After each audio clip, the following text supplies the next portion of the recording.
Cuando era pequeño, mucho antes de la llegada de los magnetoscopios y de los DVD, mi padre me solía poner películas en el salón con un pequeño proyector. Eran mudas y en blanco y negro. Corríamos las cortinas y de la benévola oscuridad emergía un mundo de ensueño en el que el protagonista era siempre la misma estrella. ¿Sería por sus andares? ¿Por su forma de mirar? ¿Por su bigote? ¿Su sombrero o su bastón? Chaplin, Charlie, Charlotte. Un siglo después de que apareciera por primera vez ante las cámaras, el pequeño vagabundo se ha convertido prácticamente en el icono del cine, en su estrella más ilustre y su silueta más reconocible.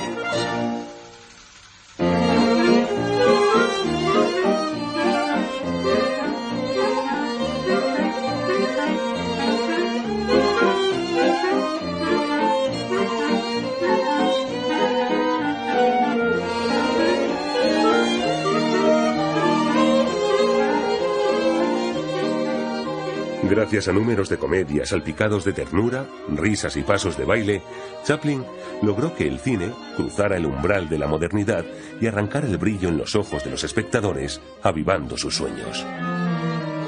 De los barrios más pobres de Londres hasta la gloria eterna de Hollywood. He aquí la increíble historia de un hombre menudo que alcanzó la eternidad en la piel de un vagabundo.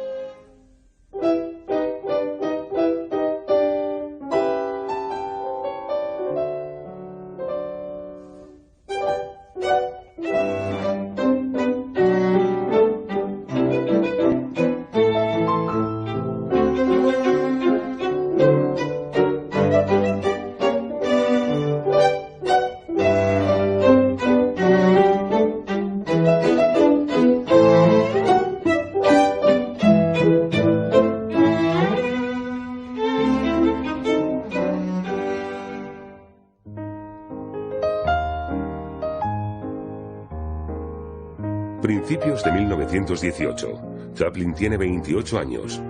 Chaplin sigue funcionando hoy en día y otras estrellas muy famosas del mismo periodo no. Hay muchas teorías y estoy segura de que es una mezcla de todo. Tenía un talento descomunal y trabajaba muchísimo, pero sus orígenes también influyen. Steven Weissman tiene una teoría. Si una persona ha tenido una infancia muy infeliz, de adulto tendrá una vida desastrosa o terminará siendo único en su campo. En términos de psicología se les conoce como invulnerables, y creo que Chaplin era uno de esos invulnerables. Charles Spencer Chaplin nació el 16 de abril de 1889 en uno de los barrios más pobres de Londres. Inglaterra era entonces la primera potencia industrial y la reina Victoria llevaba más de medio siglo en el trono. Una época austera que apenas dejaba hueco al ocio y a la diversión.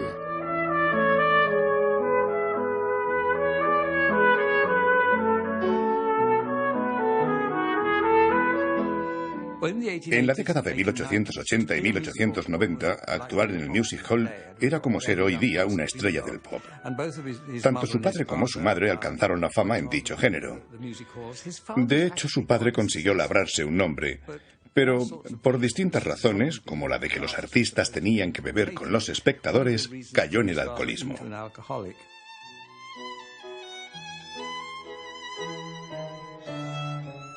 Su madre también tenía talento, aunque no llegó a alcanzar la fama porque perdió la cabeza y se pasó media vida en hospitales psiquiátricos. Pero es innegable que tenía talento. Sin duda, Chaplin tenía un espejo en el que mirarse.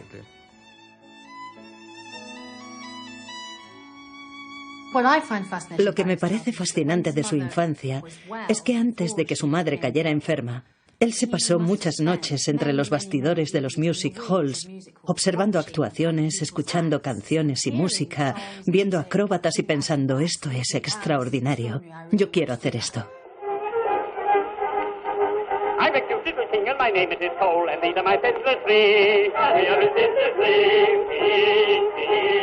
put down in books is a merry old soul, but that's all a joke, you see. That's all a joke, you see.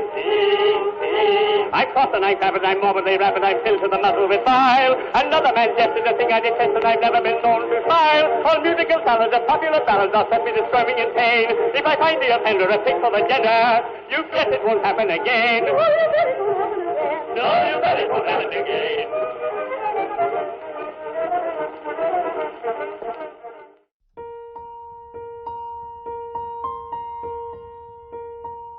El joven Charlie tenía pues de quién aprender.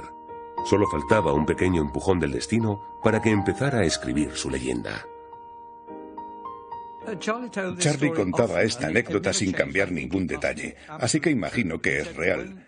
Cuando tenía 5 años y la carrera de su madre estaba en declive, ella cantaba en un teatro que había en los barracones militares, y Charlie se quedaba entre bastidores. Un día su madre se quedó sin voz en mitad de una canción y no pudo seguir actuando. ¿Qué sucedió luego? ¿Le puso la madre en el escenario? ¿Subió él? El caso es que aquel muchacho salió a cantar una canción y fue un gran éxito. El público se quedó entusiasmado con aquel número y empezaron a llover monedas sobre el escenario. Él hizo un gesto muy suyo, recogió las monedas y entonó otra canción.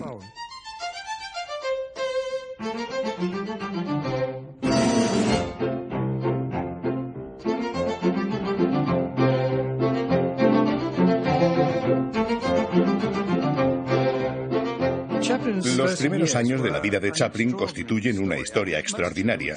En su situación, otros niños habrían muerto, pero él sobrevivió. Fue testigo de cómo su madre perdía la razón.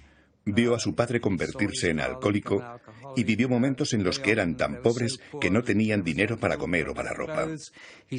Pasó parte de su infancia en orfanatos. Tuvo una vida terrible. Pero entonces, sorprendentemente, a los 10 años, encontró trabajo en el Music Hall con una compañía infantil, Los 8 Muchachos de Lancashire. Si lo pensamos bien, aquello era algo raro en esa época.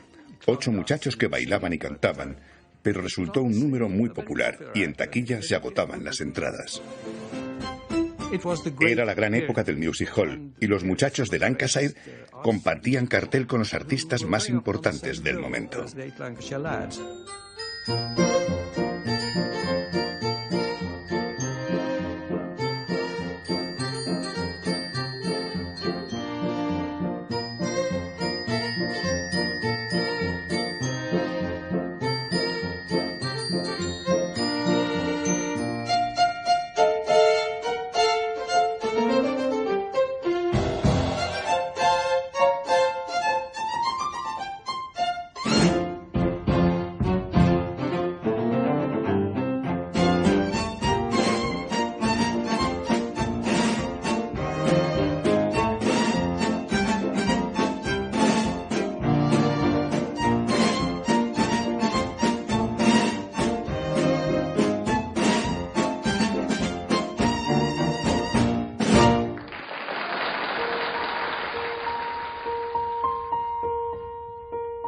Durante las primeras horas del siglo XX, la vida del joven Chaplin, que ha abandonado el colegio a una edad muy temprana, transcurren entre las giras por los music halls ingleses y pequeños trabajos mal pagados. La escuela de la vida y el examen del público serán las mejores lecciones para un joven artista que busca su camino. Recordando su difícil infancia, Chaplin diría más adelante: incluso cuando estaba en los orfanatos o cuando vagaba por las calles en busca de comida, incluso entonces creía que era el mejor actor del mundo. Tenía que conservar aquella exuberancia procedente de la total confianza en uno mismo.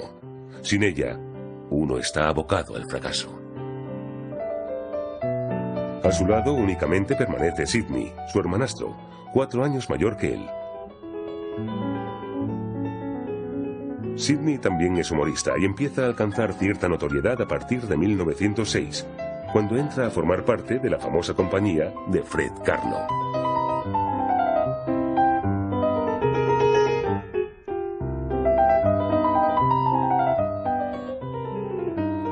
Fred Karno se dedicaba a organizar espectáculos cómicos, algo así como Max Sennett de los estudios Keystone.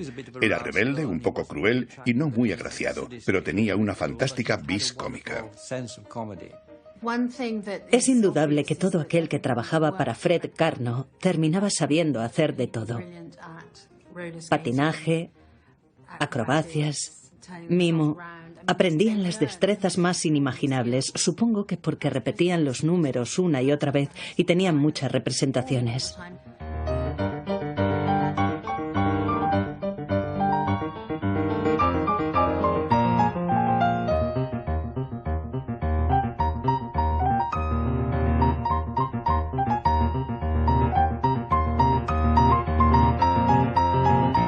En febrero de 1908, Sidney consigue meter a su hermano en su compañía a pesar de la reticencia de Karno a incorporar a aquel jovencito pálido y enfurruñado que le parece demasiado tímido para lograr algo en el teatro.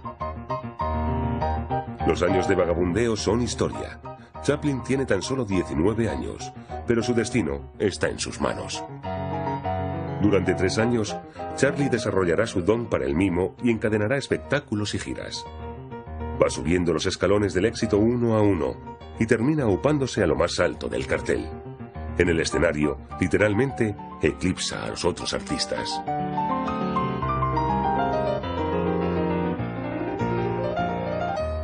A Chaplin le llegó su gran momento en 1910. Todos los años, Karno enviaba una compañía a Estados Unidos para realizar una gira larga de espectáculos de vodevil. Y en 1910, Chaplin fue elegido actor principal de la gira. Aquello constituyó toda una revelación para él.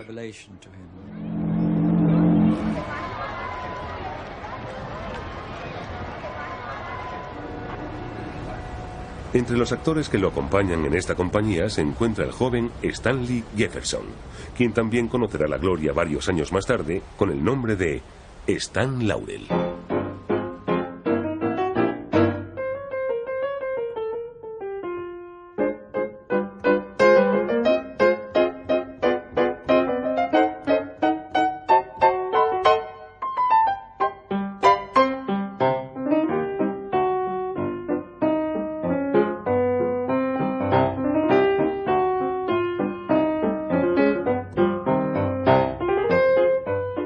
Laurel y Chaplin, dos actores de genio y dos jóvenes ingleses con sendos destinos extraordinarios para quien la conquista del Nuevo Mundo empezó aquel mes de octubre de 1910. Laurel lo recordaría más adelante. Nueva York nos había electrizado, pero conocer el país ciudad por ciudad nos permitió realmente descubrir Estados Unidos. Durante la gira, Chaplin y yo compartíamos la misma habitación, y tengo que admitir que era fascinante. Mucha gente comentaba lo excéntrico que se había vuelto con el tiempo, pero él ya era excéntrico entonces. Tenía continuos cambios de humor y una apariencia más bien modesta. Nunca sabíamos con qué nos iba a salir. Era imprevisible. Las dos giras estadounidenses que Chaplin realiza para Karno entre 1910 y 1912 lo llevan de Nueva York a Chicago y de Salt Lake City a California. La compañía siempre interpreta los mismos números, repitiéndolos al menos 100 veces. Skating, The Wow Wows, The Right Key but the Wrong Flat y sobre todo Mamming Birds, el éxito más importante de Karno, que en su versión estadounidense se convirtió en Una noche en un music hall inglés.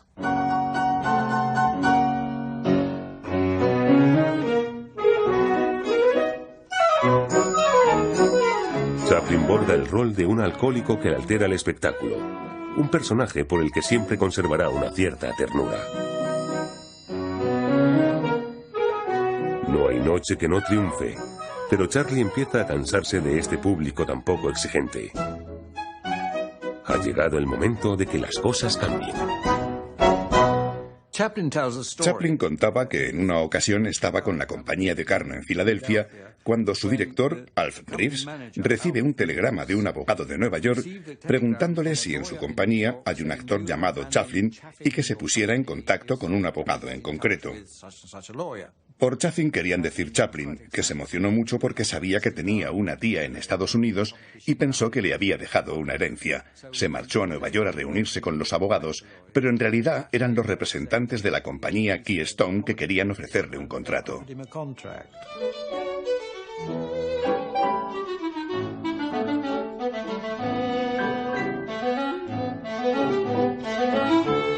En aquellos tiempos el cine era una actividad de la clase trabajadora. Y cuando digo clase trabajadora, me refiero a que cuando entrabas en un cine, lo primero que te venía a la cara era el olor a desinfectante. Y no solo por el olor corporal, sino también por los insectos. Por eso las clases medias y altas nunca iban al cine.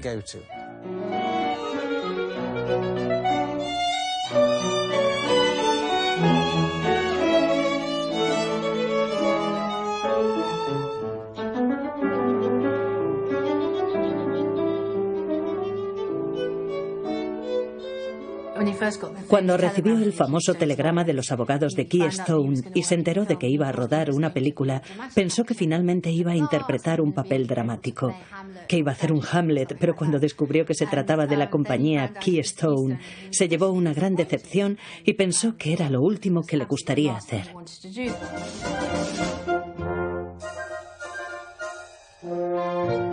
La Keystone Film Company, fundada en 1912, está dirigida por Mack Sennett, antiguo leñador canadiense convertido en actor, director y productor.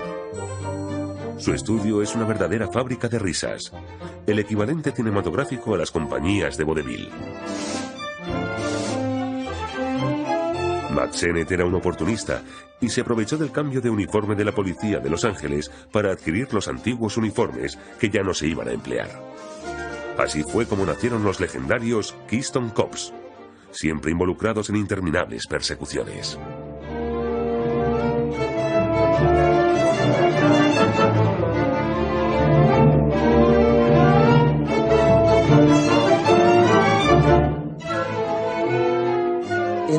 En aquellos años los policías eran muy estrictos y la palabra clave era disciplina. Mucha gente trabajaba sumida en el miedo. Y ver cómo le daban puntapiés a un policía era para ellos algo inimaginable. Ver cómo perseguían a un policía de forma tan divertida era algo irresistible. En la segunda década del siglo XX, la gente iba a ver estas películas por los gags. Era con diferencia el género más comercial de la época. Sennett tenía una única receta. El ritmo debe ser ininterrumpido, y el espectador no puede disponer de ninguna pausa para recuperar el aliento o para ejercer su sentido crítico.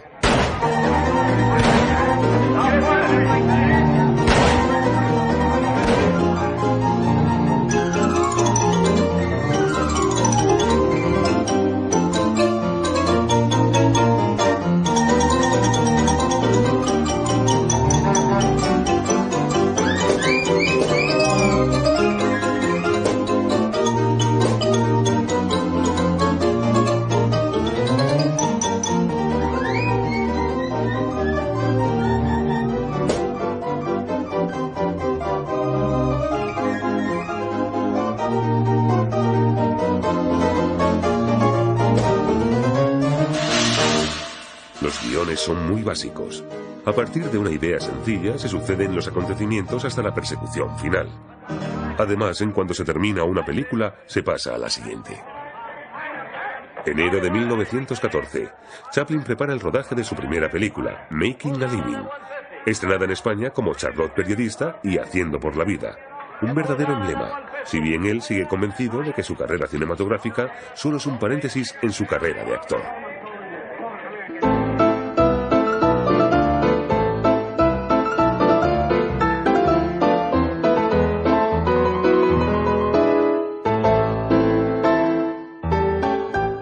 Ataviado con un bigote caído, una levita y un sombrero de copa, Chaplin encarna el rol de un falso dandy, un auténtico estafador dispuesto a todo para desbancar a su rival.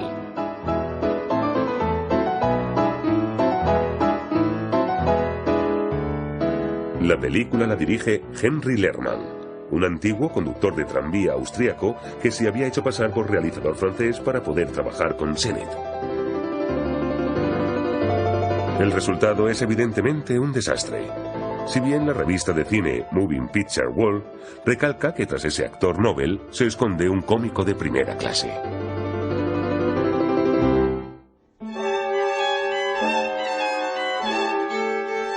Unos días más tarde, Chaplin pisa de nuevo un plató para rodar su segunda película, Aventuras extraordinarias de Mabel.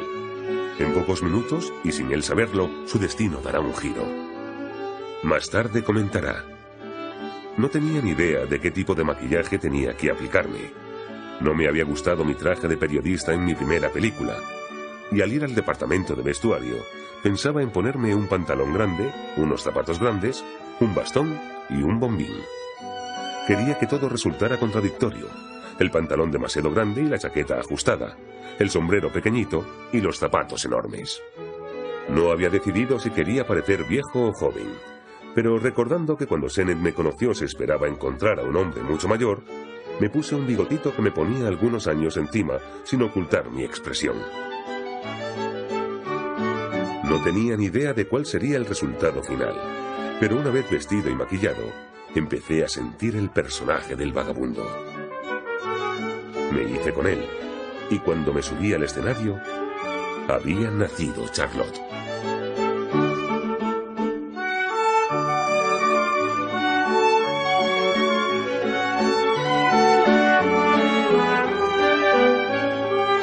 Cuenta la leyenda que en cuanto Chaplin llegaba al plató, no había forma de parar de reír.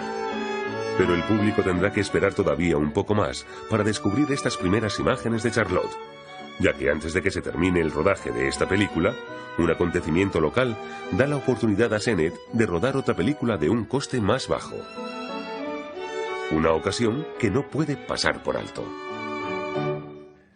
Aquel sábado se celebraba una carrera de coches para niños, que consistía en bajar una colina a toda velocidad dentro de un coche casero, algo bastante peligroso. Sennett envió a un equipo de rodaje al lugar y Charlie se metió en el papel de un personaje anodino. Todavía no era el papel de un vagabundo, sino el de un tipo raro que se planta delante de la cámara oficial y que vuelve loco al que la controla, que lo empuja para que salga del plano al tiempo que Charlie esquiva los coches. Pura improvisación. Es un documento increíble porque Aventuras extraordinarias de Mabel todavía no había visto la luz, así que nadie había visto nunca al personaje del vagabundo. Los espectadores no eran actores de figuración, eran espectadores reales. Se trata de la primera grabación que conozcamos en la que el público descubre a Charlie Chaplin. Es emocionante.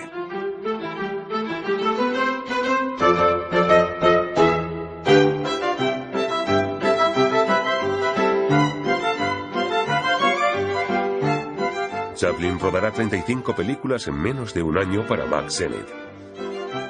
La mayoría son mejorables, pero sirven de borrador y de calentamiento para las obras de arte que están por venir.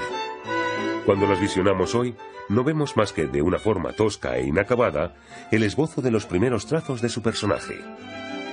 Pero para los espectadores de la época, su aparición tuvo el efecto de una bomba.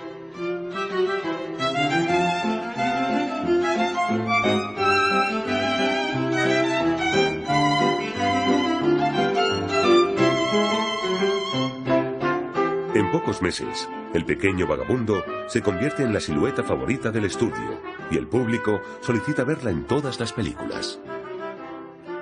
Ni Sennett, ni los ejecutivos de Keystone, ni el propio Chaplin podían haber previsto un éxito de esta naturaleza.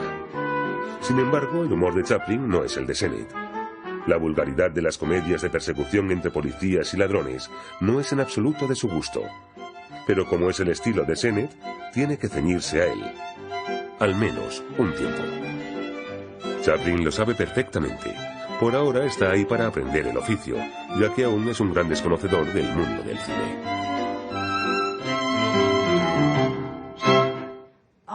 Al cabo de unos meses se dio cuenta de lo interesante que le parecía el trabajo de cámara y de hasta qué punto le permitiría mejorar sus películas.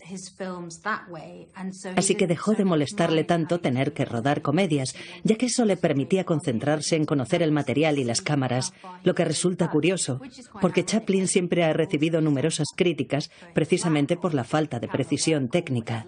En aquella época eso era precisamente lo que más le interesaba. Chaplin no soportaba a los realizadores de sus primeras películas porque procedían de mundos distintos. Él quería tomarse su tiempo y ellos no querían perderlo. Chaplin se sentía incómodo trabajando a las órdenes de otros. Su felicidad llegaría cuando empezó a dirigirse a sí mismo.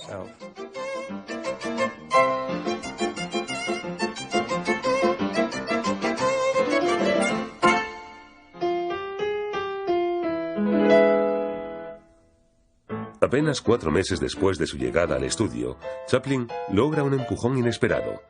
Se convierte en el director de sus propias películas. Entonces, inspirándose en los años pasados en la compañía de Fred Karno, encadena comedias en las que retoma sus antiguos números, perfeccionados en los escenarios de los music halls. Septiembre de 1914. Chaplin rueda uno de sus grandes éxitos con Keystone, Dough and Dynamite, Charlotte Panadero. Basada en la huelga de panaderos, la película se rueda en 9 días y ocupará 2 bobinas, una superproducción al precio de $1.800 frente a los $1.000 de un presupuesto ordinario. Chaplin desoye el consejo de Sennett de recortar la película con el fin de mantener el ritmo y construye la película a su gusto.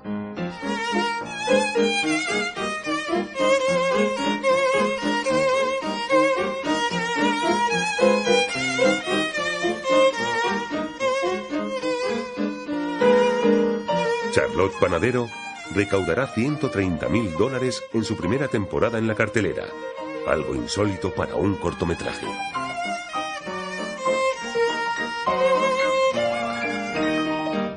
Las películas que rodó con la Keystone son películas de aprendizaje que le enseñaron mucho sobre su personaje. Son apasionantes y gracias a ellas Chaplin y su personaje empezaron a descubrirse mutuamente.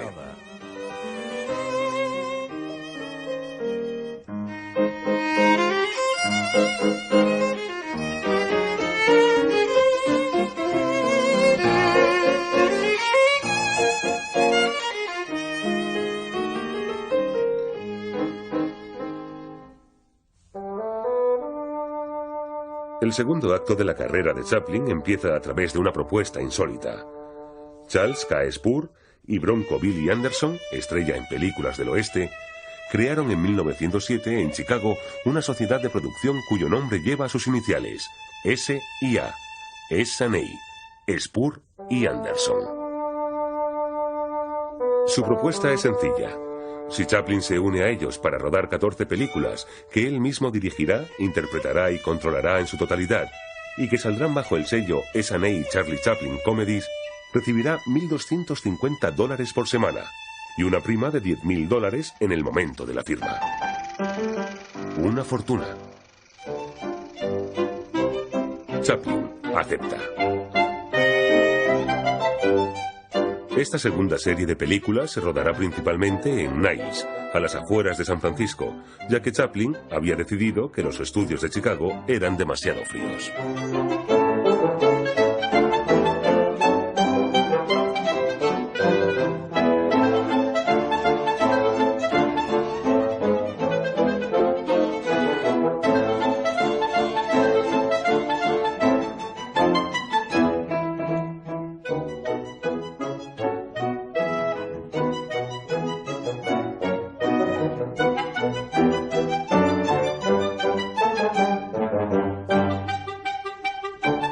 Los guiones de estas primeras películas rodadas para S&A siguen estando muy marcados por el estilo Keystone, pero el marketing publicitario es claramente diferente.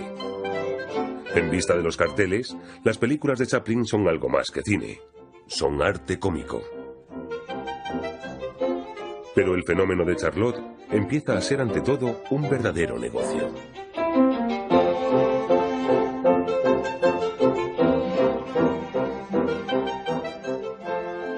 S&A empezó a comercializar la marca y el personaje de Chaplin en 1915. Estos son los objetos más antiguos que conservamos: un cuenco, una taza y un tazón. Es interesante porque, como se puede ver, este Charlie parece malo y vulgar. No da ninguna pena. Aquí vemos a Charlie de camino al parque y va mal encarado. No nos gustaría cruzarnos con él allí. Los primeros derechos de imagen del vagabundo son cedidos para elaborar objetos o para publicaciones de todo tipo: canciones, poemas, cómics, dibujos animados. Sin fin de concursos de imitadores proliferan por todo el mundo. Se dice que Chaplin participa de incógnito en uno de ellos y que termina tercero. El personaje del vagabundo pertenece ya al imaginario popular al mismo nivel que Pierrot o Arlequín. No obstante, más que su disfraz, del pequeño vagabundo. Curiosamente, en el documento del veredicto se incluye un retrato de Charlie Chaplin vestido con su traje de vagabundo y una frase del juez que dice: "Este vagabundo es el vagabundo de Charlie Chaplin". Pero esto no impidió que muchos continuaran copiándole, si bien claramente de manera menos rentable.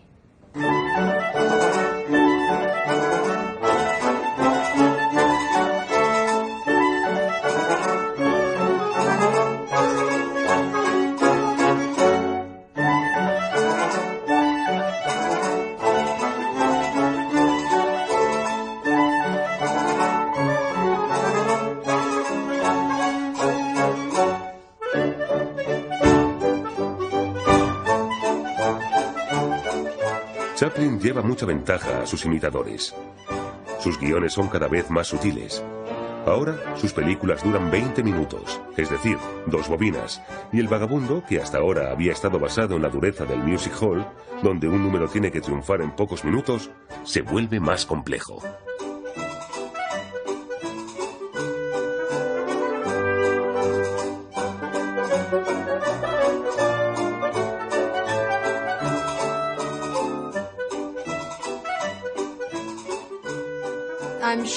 Estoy segura de que su experiencia en los escenarios, su conocimiento del público y de cuándo y por qué se ríe, fueron elementos cruciales a la hora de concebir sus películas.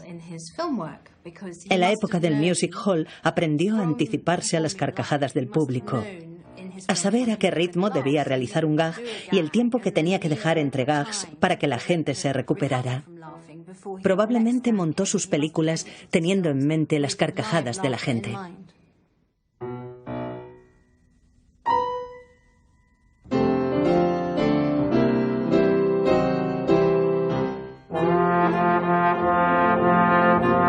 A lo largo de este año, 1915, también rueda A Night in the Show, Charlotte en el teatro, obra en la que retoma por última vez el número cómico que tanto éxito le había reportado con Fred Karno, La noche en el Music Hall inglés.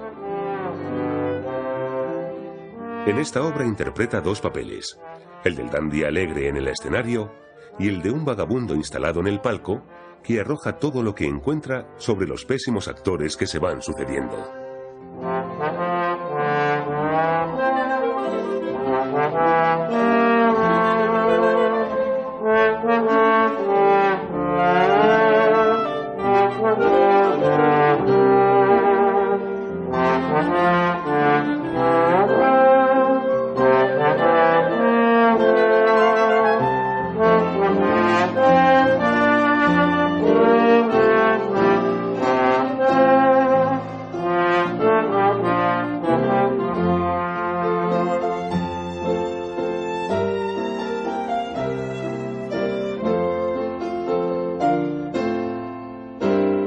Chaplin hace así un guiño al teatro del que proviene. A partir de ahora, será exclusivamente una criatura del cine.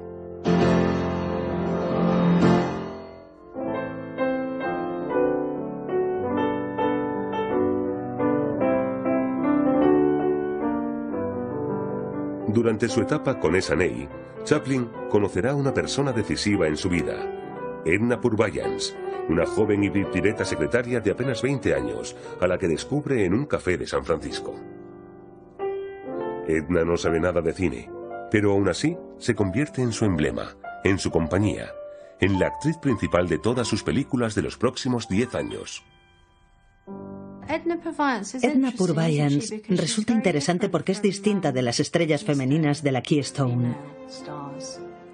Al entrar en S&A, Chaplin probablemente se dio cuenta de que su personaje tenía que levantar más simpatías y que no necesitaba como compañera a una joven escuálida a la que dar puntapiés en el culo.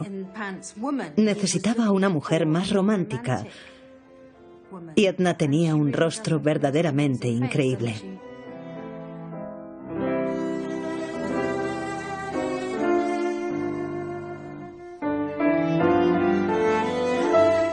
En las primeras películas para la Keystone, Chaplin es simplemente un hombrecito más bien vulgar, pero a lo largo de la producción para S&A descubrimos películas formidables como Charlotte Vagabundo o Charlotte y los atracadores, donde ya encontramos emoción y sentimientos, y con las que reímos y lloramos.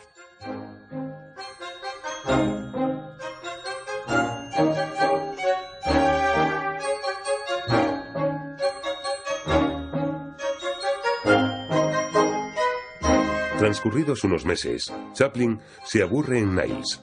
Echa de menos la vida en Hollywood y convence a sus empleados para alquilar el estudio Majestic en Fairview Avenue, en Los Ángeles.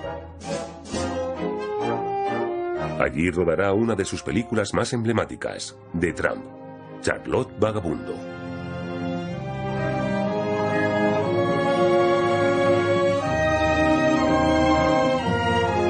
Y será en Charlotte Vagabundo donde por primera vez, y con el corazón roto, recorrerá solo el camino, haciendo frente a su destino.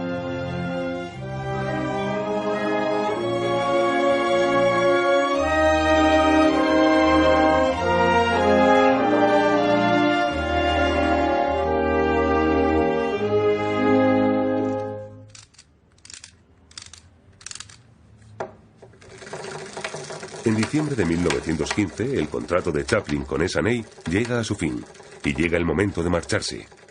Nunca ha disfrutado de tanta popularidad, y nunca se había sentido tan enérgico y con tantas ambiciones artísticas.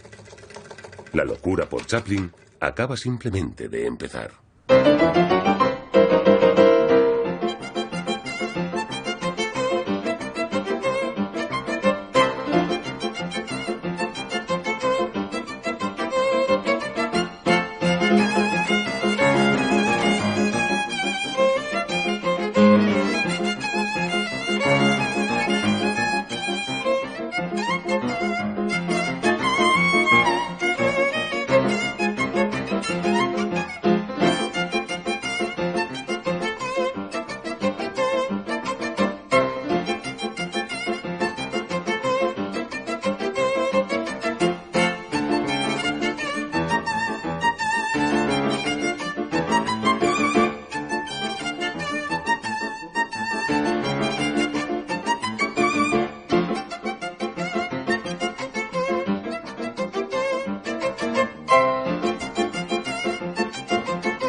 Febrero de 1916.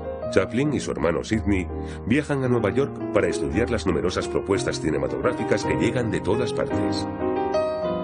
Pero ninguna de ellas puede rivalizar con la de la Mutual Film Corporation, que adquiere los servicios de la estrella más rutilante del cine por la módica suma de $10.000 por semana, con un bonus de $150.000 al firmar. Hasta la fecha, ningún artista había ganado una fortuna similar. Chaplin encarna entonces el triunfo del sueño americano.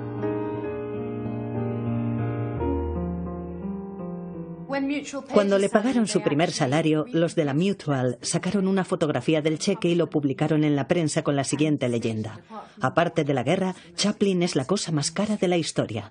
Y luego añadían, y lo vale, porque sabían que recuperarían su inversión, que es lo que sucedió.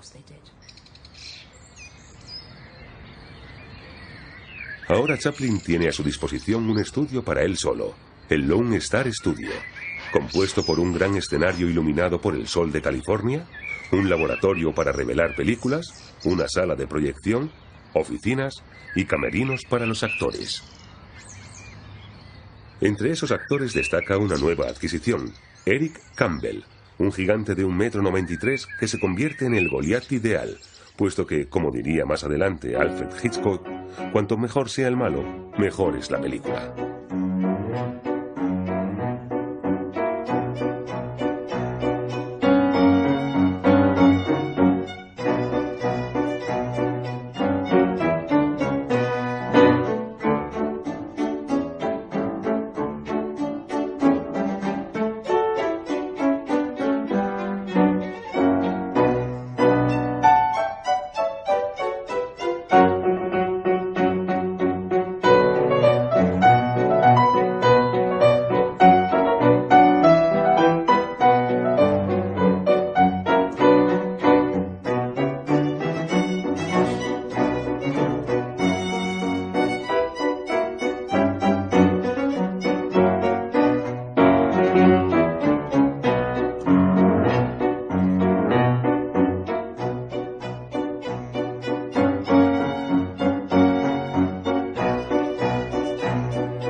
Para Chaplin, los años con la Mutual fueron los más felices de su vida.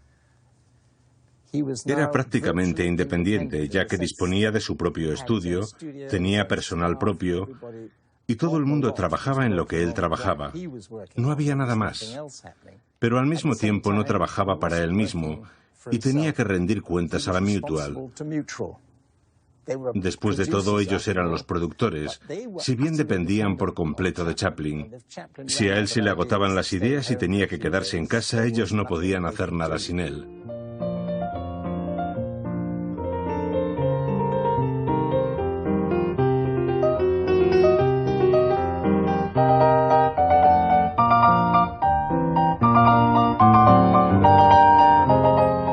Se supone que Chaplin tiene que rodar una película al mes, lo que no parece imposible si pensamos que Sennett rueda una al día con la Keystone.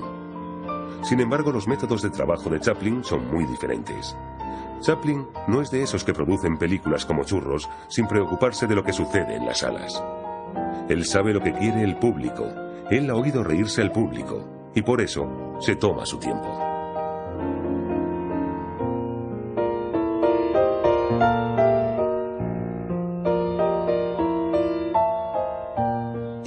En la industria cinematográfica, lo peor que puedes decir de alguien es que no sabe lo que está haciendo.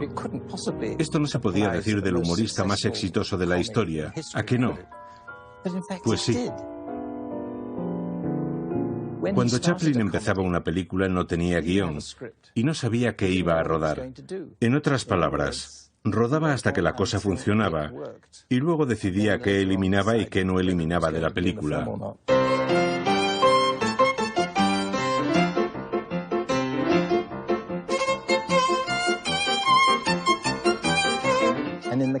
Y en el caso de El inmigrante, la película empezaba en un café sumido en el espíritu bohemio. Nada que ver con la inmigración.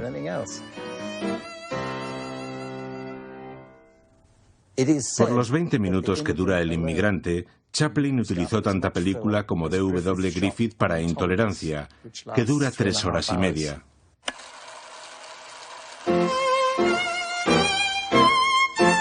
Chaplin abandona la idea bohemia y se imagina una nueva situación. El decorado es el mismo, pero esta vez Charlotte debe hacer frente a un irascible camarero interpretado por Henry Bergman.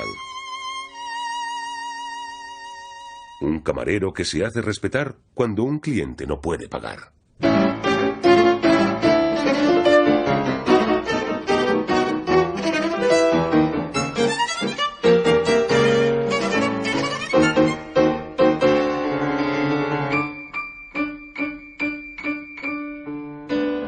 Cuando el camarero se da cuenta de que la moneda de Charlie es falsa, empiezan los problemas. El encadenamiento de escenas es perfecto, pero hay algo que no funciona. Una vez más, hay que empezar de cero. Esta vez es Eric Campbell quien se mete en el papel de Bergman. Todo indica que es el personaje espantoso ideal que necesitaba la película, capaz de dar miedo con su simple presencia y de enriquecer la acción con nuevos gags.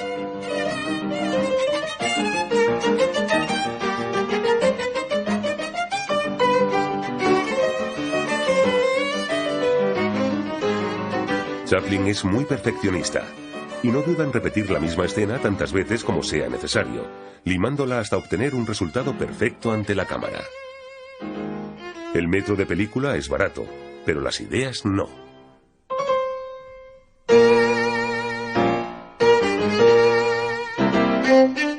Finalmente, las horas de trabajo con el equipo, las innumerables repeticiones y los kilómetros de película empleados dejan paso a unos minutos de gracia e ingenio en estado puro.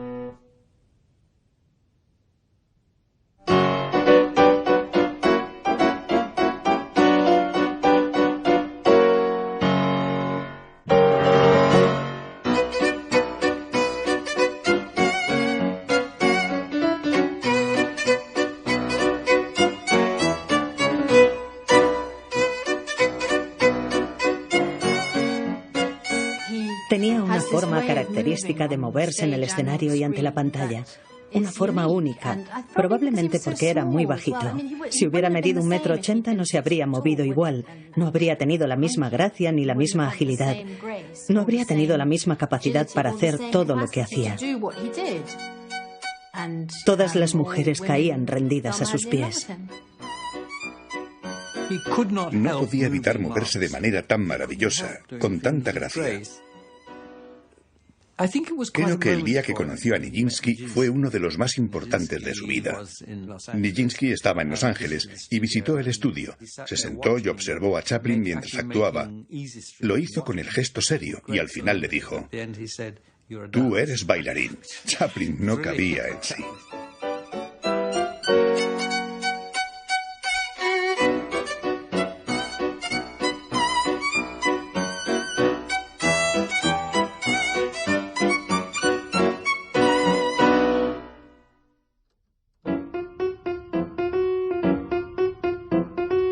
El estudio de Chaplin se convierte en un lugar de moda en el que la gente se arremolina para ver al genio de la escena y para dejarse ver en compañía de él.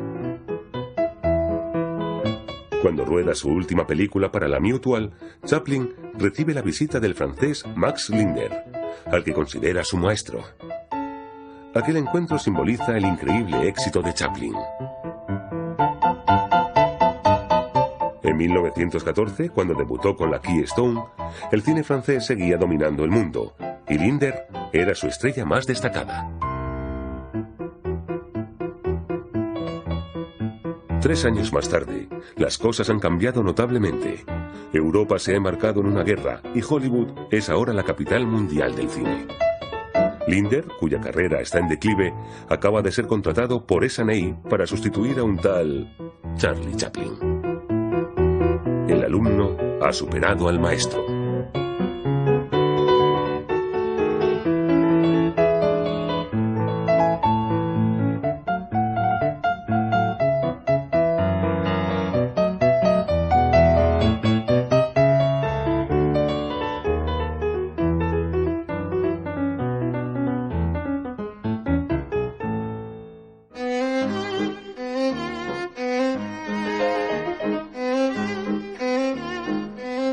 Si los 2 años que Chaplin pasó con la Mutual fueron los más felices de su vida, las 12 películas que rodó con este estudio son también sus cortometrajes más redondos y obtuvieron en todo el mundo un éxito incomparable.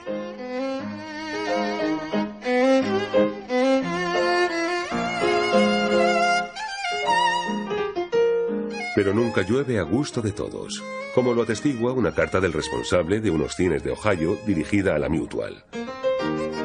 Estimados señores, ayer por la noche hemos presentado su película titulada The Ring, Charlotte, héroe del patín. Las carcajadas ininterrumpidas y los gritos de júbilo del público han destrozado literalmente una parte del teatro. Su película es una amenaza contra los cines y contra su mobiliario en general. Otras nubes mucho más inquietantes vienen a ensombrecer la buena estrella de Chaplin en este año, 1917. Estados Unidos acaba de involucrarse en la guerra, y almas de buena fe no comprenden que Chaplin, ciudadano británico, no se haya implicado. Charlie argumenta que está dispuesto a responder a la llamada de su país, y que él no ha solicitado ninguna exención ni favor, algo que confirma su propia embajada, que además añade: Chaplin puede presentarse voluntario en cualquier momento, pero ya es de gran utilidad para Inglaterra. Que gane mucho dinero y lo consagre al esfuerzo de guerra, por encima de servir en las trincheras.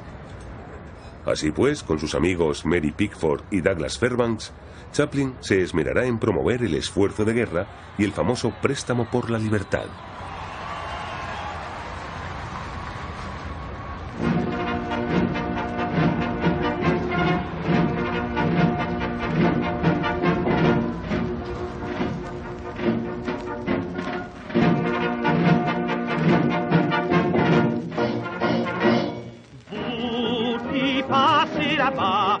La imagen del pequeño vagabundo en las pantallas también sirve de consuelo para los soldados. La luminosidad y la alegría que desprende valen más que si hubiera cambiado su disfraz raído por un uniforme. Charlie lo sabe, su mejor arma es la risa. ce vin de l'espérance. Buvez, enfants, le vin de mes 100 ans.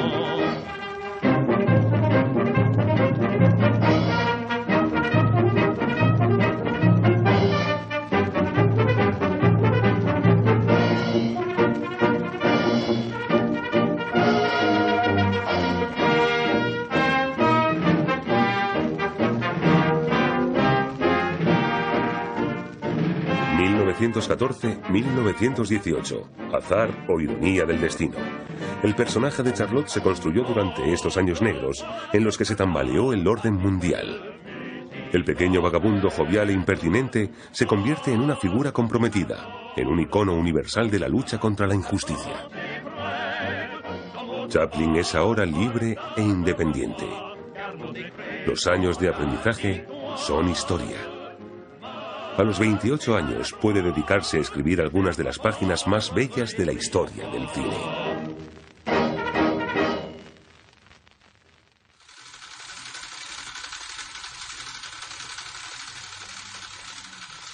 ¿Qué ha sido de las primeras películas de Charlotte, tan innovadoras y que en su tiempo hicieron reír a todo el mundo? Nunca han desaparecido por completo de nuestras pantallas, gracias a versiones en formato reducido para verlas tranquilamente desde el sofá o gracias a numerosas reediciones. Pero Chaplin no produjo estas películas y no las controla. Sin una persona que las conserve y vele por una difusión de calidad, han ido perdiendo su interés con cada nueva revisión. Ahora las copias son mediocres y algunas defectuosas, recortadas o producto de un nuevo montaje. Además, la banda sonora se introduce de forma aleatoria, por lo que pierde su carácter ensalzador. En el negocio del cine, si una película tiene éxito, se proyecta hasta la saciedad. Pero ni los proyectores ni los encargados de manipularlos han sido cuidadosos, lo que explica que las películas estén rayadas, que les falten fragmentos y que cuanto más se vean, más se vayan estropeando. Las películas de Chaplin han sobrevivido al paso del tiempo y hasta hace muy poco nadie se había tomado la molestia de intentar recuperar la calidad fotográfica original de las imágenes.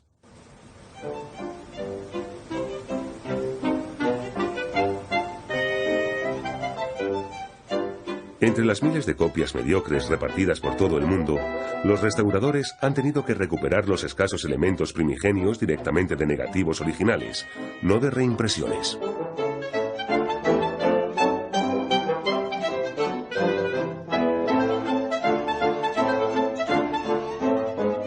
Las imágenes recuperadas, dotadas de una calidad insuperable, han sido tratadas y digitalizadas, y a continuación completadas, estabilizadas y restauradas fotograma por fotograma.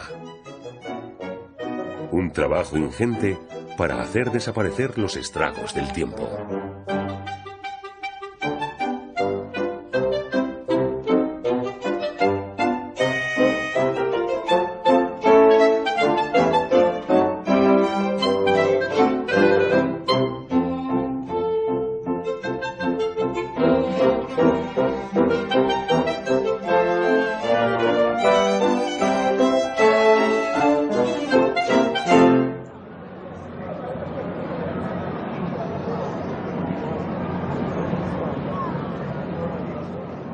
Estamos en la Piazza Maggiore, en Bolonia, para el estreno mundial de la restauración de Burlesque on Carmen. Por primera vez desde 1915, la película será presentada tal cual la había imaginado Chaplin, con la diferencia de que esta vez se hará empleando tecnología digital.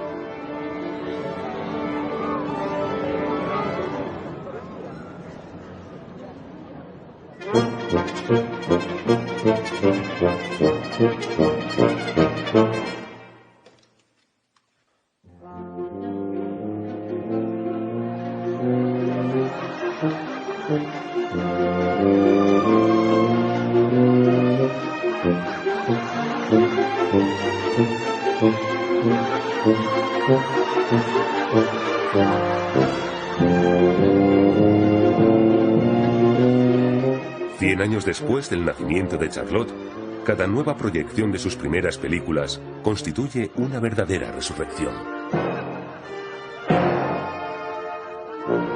La emoción permanece intacta, intemporal y universal. Porque Charlotte está en cada uno de nosotros para lo bueno y para lo mejor.